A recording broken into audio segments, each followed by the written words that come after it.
A few years ago, I was in a relay race style contest full of random challenges. One of those challenges was to pop a balloon with a bullwhip.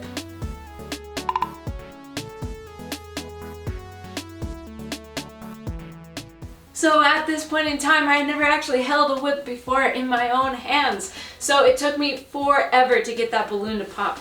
And it left me with this sudden desire to learn how the bullwhip works, how to crack one, and the only problem really standing in my way was I didn't have one.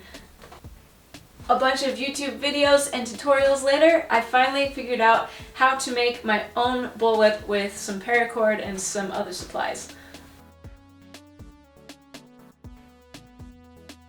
When you first hold a whip in your hands, it's actually kind of an intimidating experience.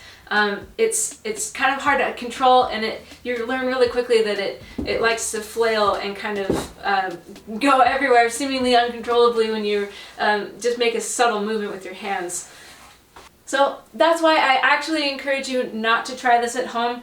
I do not recommend that anybody use a whip or tries one unless they take full responsibility for their own actions and they do anything that they do with a whip in a smart and safe fashion, because it is very dangerous, it's inherently dangerous, and they can be considered weapons. It can do a lot of damage to yourself as the person holding the whip, or you can obviously inflict damage on other people. So never, ever, ever do anything around or near a person or towards a person with a whip. Be super safe and super smart, and again, you take the full responsibility if you end up using one of these. So disclaimer aside, there are some really cool things that I've learned from my whip. First of all, the whip is considered the first man-made invention to actually break the sound barrier, which is pretty awesome. And that's why we hear that loud cracking sound when you crack a whip. To get it to crack, you actually want to create a circular shape that's going to move from the handle all the way down to the cracker at the end.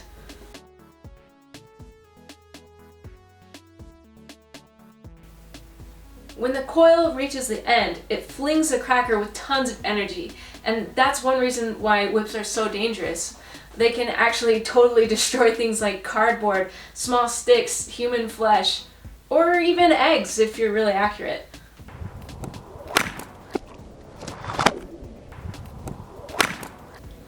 I love learning skills that favor technique over brute strength.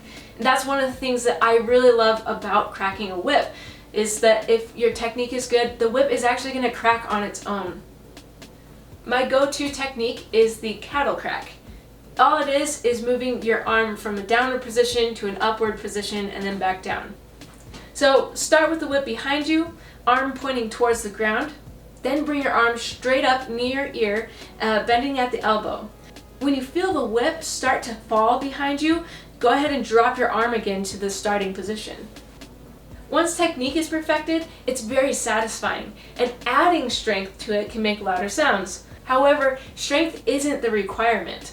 And that's what's cool about the whip, is it's pretty usable for most anybody.